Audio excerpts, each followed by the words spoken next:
Sebelum masuk ke pembahasan alur ceritanya, Mimin ingatkan bahwa video ini mengandung spoiler, jadi pastikan kalian sudah mengikuti dan menonton episode sebelumnya.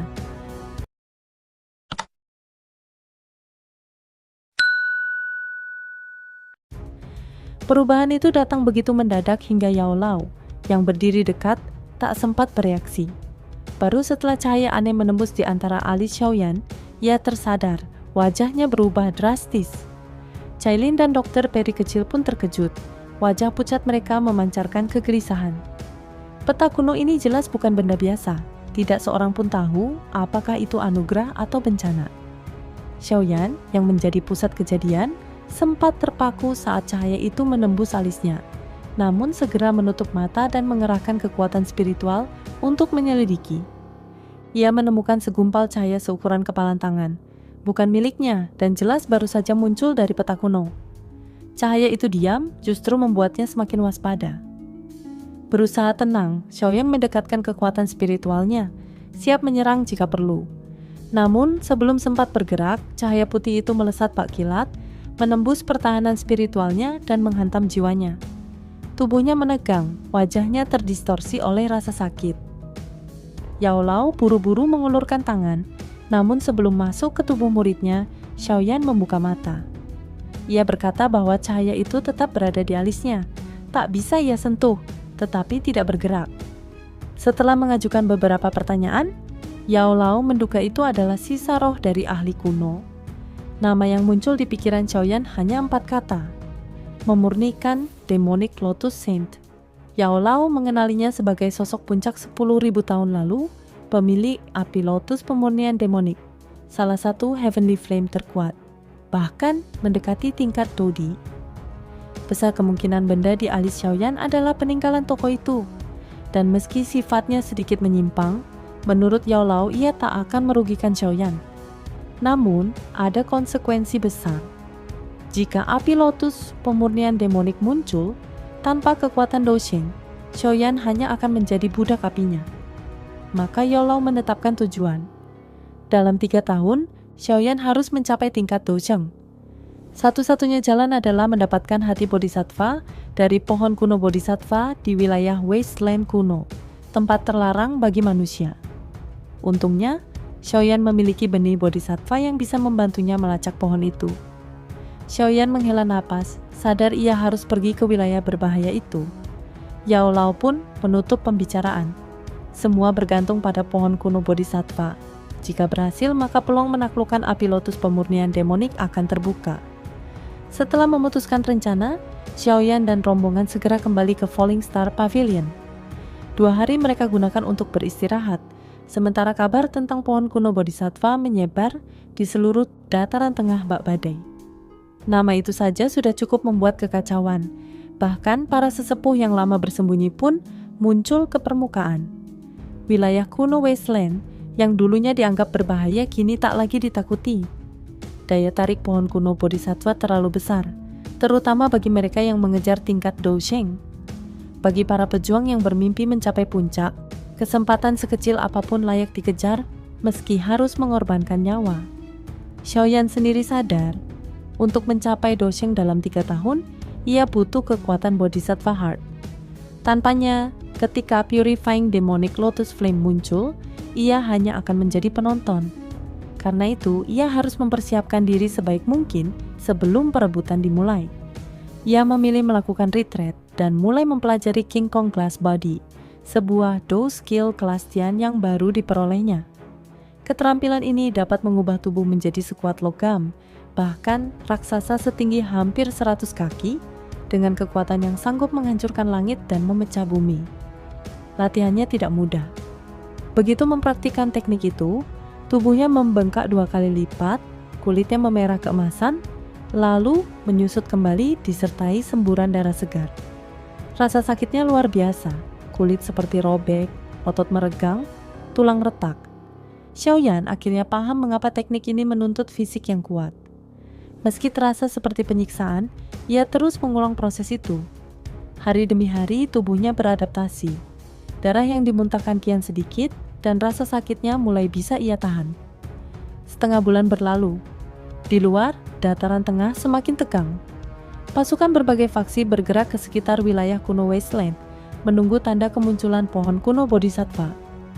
Hingga pada pagi hari ke-6 setelah itu, gelombang aura murni menyapu dari timur laut, membuat semua orang melihat gambaran yang sama di benak mereka. Sebatang pohon kuno menjulang, memancarkan aura bijaksana. Pohon kuno Bodhisattva akhirnya muncul, dan Central Plains pun meledak dalam hiruk pikuk. Di dalam Falling Star Pavilion, terdapat deretan ruang pelatihan khusus bagi para sesepuh. Energi bintang di sana begitu padat, menjadikannya tempat favorit para tetua untuk berlatih. Hari itu, suasana damai mereka terusik oleh ledakan besar. Sebuah ruang hancur berantakan, memancarkan cahaya emas menyilaukan.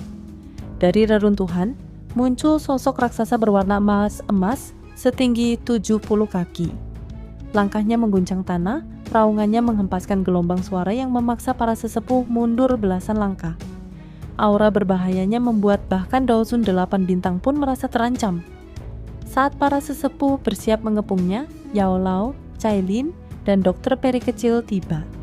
Yao Lao tersenyum dan memperkenalkan bahwa raksasa itu adalah Xiaoyan yang baru saja menyelesaikan latihan King Kong Glass Body. Tubuhnya segera menyusut kembali ke wujud asli, meski napasnya masih berat akibat rasa sakit transformasi. Meski belum mencapai ukuran puncak 99 kaki, Yao Lao memuji pencapaian itu. Xiaoyan pun merasa optimis, apalagi wilayah kuno Wasteland yang akan mereka tuju menyimpan banyak harta untuk memperkuat tubuhnya. Yao Lao memberi instruksi. Xiaoyan memimpin rombongan ke Wasteland dengan membawa token giok penghubung. Jika bahaya besar menghadang, token itu akan memanggil Yao Lao. Perjalanan ini berbahaya, bahkan klan kuno mungkin ikut memperebutkan pohon kuno Bodhisattva. Tanpa menunda, Xiaoyan berangkat bersama Cailin, Dokter Peri kecil, Qinglin, dan seorang tetua puncak Daozun. 6 hari perjalanan dan beberapa lorong ruang angkasa mereka tempuh hingga tiba di perbatasan timur laut Central Plains. Sepanjang jalan, mereka melihat banyak pihak menuju tujuan yang sama, semua tergoda oleh pohon kuno Bodhisattva. Kota Wasteland, kota manusia terakhir sebelum wilayah kuno, biasanya sepi, tapi kini ramai oleh kedatangan para pemburu harta. Xiaoyan segera mengumpulkan informasi dan hasilnya mengejutkan. Semua kelompok yang lebih dulu masuk, termasuk beberapa Daozun, tewas tanpa jejak. Menimbang bahaya itu, Xiaoyan memutuskan mereka akan masuk bersama rombongan besar besok. Di tanah terlarang ini, kesalahan sekecil apapun berarti kehancuran total. Ia tahu kali ini, kehati-hatian adalah harga mati. Keesokan harinya, kerumunan besar memenuhi area luar kota Wasteland. Suara riuh membentuk gelombang bising yang menggema jauh. Xiaoyan dan rombongannya berdiri di belakang, menatap ribuan orang yang berkumpul. Bagi mereka, ini pertama kalinya melihat begitu banyak ahli dalam satu tempat. Di depan, terbentang hutan purba dengan pohon-pohon raksasa menjulang ribuan kaki, menutup sinar matahari hingga bagian dalamnya tenggelam dalam kegelapan. Sesekali terdengar auman binatang buas yang membuat bulu kuduk berdiri. Orang-orang ini benar-benar tergoda pohon kuno Bodhisattva sampai hilang akal, gumam Xiaoyan. Wilayah kuno Wasteland terkenal sebagai tanah terlarang. Bahkan Daozun bisa mati di dalamnya, apalagi mereka yang hanya Dozong atau Dowang. Little Fairy Doctor ikut berkomentar tentang betapa kuno dan menakutkannya wilayah ini. Xiaoyan mengangguk, lalu memutuskan untuk menunggu sebagian besar orang masuk lebih dulu. Setelah setengah jam, mereka bergerak. Begitu masuk, aroma daun busuk langsung menyambut. Beberapa binatang buas muncul, tapi cepat dilumpuhkan para pemburu. Anehnya, perjalanan terasa terlalu mulus, membuat Xiaoyan waspada dan memperlambat langkah, membiarkan kelompok di depan menjadi pengintai. Tak lama, Little Fairy Doctor mendeteksi kabut beracun. Ia membagikan pil penolak racun, tapi tiba-tiba jeritan terdengar dari depan beberapa orang tewas keracunan. Saat mereka menerobos kabut, Xiaoyan menemukan mayat Daozun yang wajahnya membeku dalam ketakutan. Little Fairy Doctor memeriksa dan menemukan penyebabnya, cacing beracun mikroskopis yang berterbangan bersama kabut. Xiaoyan segera mengedarkan Heavenly Flame, membakar habis cacing dalam tubuhnya, lalu membantu Cailin dan yang lain. Ia menciptakan zona aman radius 50 kaki dengan api ungu coklat, memaksa kabut beracun mundur.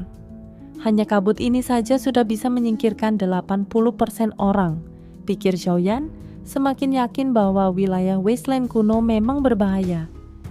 Namun, ia tersenyum tipis. Bagaimanapun, ini tidak cukup untuk menghentikan kami. Dengan tekad membara, ia mempercepat langkah menuju kedalaman hutan. Bodhisattva Heart harus ia dapatkan. Jeritan nyaring menggema di hutan berkabut racun, membuat suasana terasa mencekam. Tiba-tiba, cahaya samar api surgawi menembus kabut, memaksa racun menghindar dan membentuk jalan. Cacing beracun ini memang takut pada api surgawi, ujar Dokter Peri. Kecil tersenyum. Wajar, racun mereka berunsur yin, sedangkan api adalah yang murni, jawab Xiaoyan. Kabut mulai menipis, tanda mereka hampir keluar dari wilayah luar.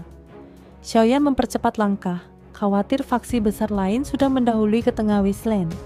Tak lama, kabut lenyap sepenuhnya, menyingkap lembah raksasa dan pegunungan kuno menjulang seperti naga tidur, memancarkan aura purba yang menggetarkan. Xiaoyan merasakan banyak aura buas di dalamnya. Qingcheng mengingatkan, binatang di sini bertahan sejak zaman kuno. Mereka ganas dan kekuatannya jauh melampaui binatang ajaib biasa. Mengeluarkan benih bodhisattva, Xiaoyan mencoba mencari arah pohon kuno bodhisattva. Hanya samar-samar terasa, terletak di barat laut. Mereka melanjutkan perjalanan, melompati jurang, namun langsung disergap binatang bermata merah. Xiaoyan mengibaskan lengan, membanting mereka ke tanah. Cailin mengingatkan untuk tak terbang agar tak memancing perhatian. Sesaat kemudian, sekelompok Douzun muncul, namun Xiaoyan mengabaikan mereka.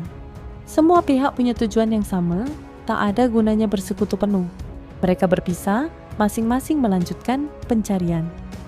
Di tengah perjalanan, rombongan Xiaoyan membunuh seekor binatang raksasa yang tak tahan racun Dokter Peri kecil. Mereka beristirahat sambil menunggu Qingcheng kembali dari pengintaian. Sang elder melapor ia bertemu rombongan sekte langit mendalam yang berniat menyergap kelompok lain.